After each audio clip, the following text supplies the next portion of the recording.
Hello everyone, সবাই কেমন আছেন? আশা করছি ভালো আছেন। আমিও খুব ভালো আছি। সকাল থেকে ভিডিওটা স্টার্ট করছি, যেহেতু আজকে সকাল সকাল সব কাজ বাজ রেডি করে নিয়েছি আর মেয়েকে নিয়ে যাব। মেয়ের আজকে ভ্যাকসিন আছে, এই উদ্দেশ্যে এই যে দেখতেই পাচ্ছ হাজব্যান্ড নিয়ে যাচ্ছে। এই যে আমরা বাইকে বসে আছি হাজব্যান্ডের পিছনে। আমাদের তো সেরকম বাইরেই বেরোনো হয় না, তো একটু হাওয়াও খাওয়া হয়ে গেল গরমে। কিন্তু একটা মনের ভিতর ভয় লাগছে, প্রতিবার মাম্মামকে নিয়ে গেলে মাম্মা তো একটু ভয় পায় না, ভয় পায় আমি। সেই মতো এই দেখো চলে এসেছি সেন্টারে, আমরা যেখানে থাকি সেইখানেই। এইটা যেহেতু আমরা হাজব্যান্ডের কাজের সূত্রে বাইরে থাকি, তাই আমরা সব ভ্যাকসিনগুলো এখান থেকেই পাই। এসেছিলাম ফোন করে ওই কাকিমাকে, আর যেহেতু আগের দিনে আমাকে ফোন করেছিল যে ও আজকে ভ্যাকসিনটা পাবে, সেই মতো হাজব্যান্ডকে বলেছিলাম যে সকালবেলা আমাদেরকে নিয়ে যেতে হবে। এই দেখো মাম্মাকে বোঝানো হচ্ছে যে মাম্মা কোনো ভয় নেই, ও যেহেতু একটু ঘাবড়ে গেছে, কিন্তু ও তো পুলিশের মেয়ে। ওর পাপা এটাই বলছে যে তুমি তো আমার মেয়ে হয়ে তো ঘাবড়ানোর কোনো ব্যাপারই নেই। তাই আর কি হাসাহাসি করছিলাম হাজবেন্ডকে, আর বলছিল, আমিও একটু হাসছিলাম। মানে কার্ডটা জমা দিয়ে একটুখানি দাঁড়িয়েছিলাম মাম্মাকে নিয়ে, আর মাম্মা তো ভয় পাচ্ছে এখানে, যেহেতু নতুন লোকজন দেখছে, কাউকে তো ঠিকভাবে চেনেই না। বসে গেছি মাম্মাকে ভ্যাকসিন দিতে। আজকে ছিল 3টে ডোজ, 2টো পায়ে আর একটা হাতে।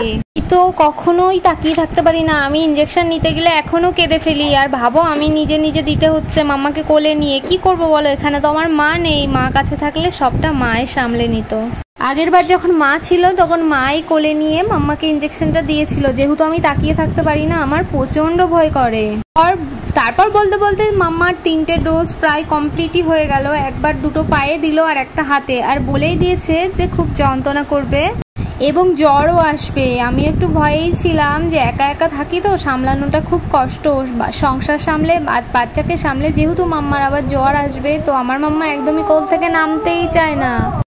আর এই যে দেখতে পাচ্ছ হাজব্যান্ড বাইরেই দাঁড়িয়ে ছিল, আর মাম্মা তো ওর পাপার কাছে যেতে চাইছিল, কিন্তু পাপা ভিতরে ঢোকেনি। আমি ওকে কোলে নিয়ে বসেছিলাম, যেহেতু আমি মা।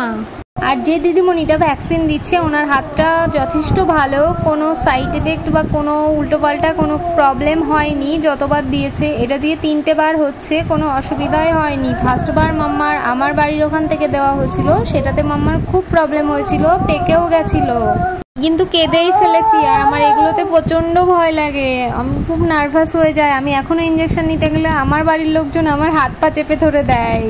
আমার লাস্ট 10 বছরের ইঞ্জেকশনটা যদিও বা জোর জবরদস্তি বাড়ির লোক ধরে নিয়ে গিয়ে দিয়েছিল, কিন্তু আমার 16 বছরের ইঞ্জেকশনটা কেউ নিতে পারেনি।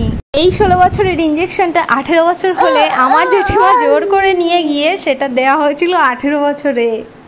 কি অদ্ভুত ব্যাপার, তাই না বলো? কিন্তু কি করব বলো, আমি তো এরকমই ভীতু। সেই ভীতু মেয়েটাই মা হয়ে গেল। দেখো মাম্মাকে ওষুধ টোর খাইয়ে দিলাম, যেহেতু মাম্মার গাটা প্রচন্ড জ্বর, আর জ্বরও এসে গেছে। আর এই বেলাটা মাম্মা একদমই কোল থেকে নামতে চাইছে না, তাই সারাক্ষণ কোলেই ছিল। আর যখন জ্বরটা এসছে, এইভাবে দেখো কি ক্লান্ত হয়ে গেছে। চলো টাটা, আবার সবার সাথে পরে কথা হবে।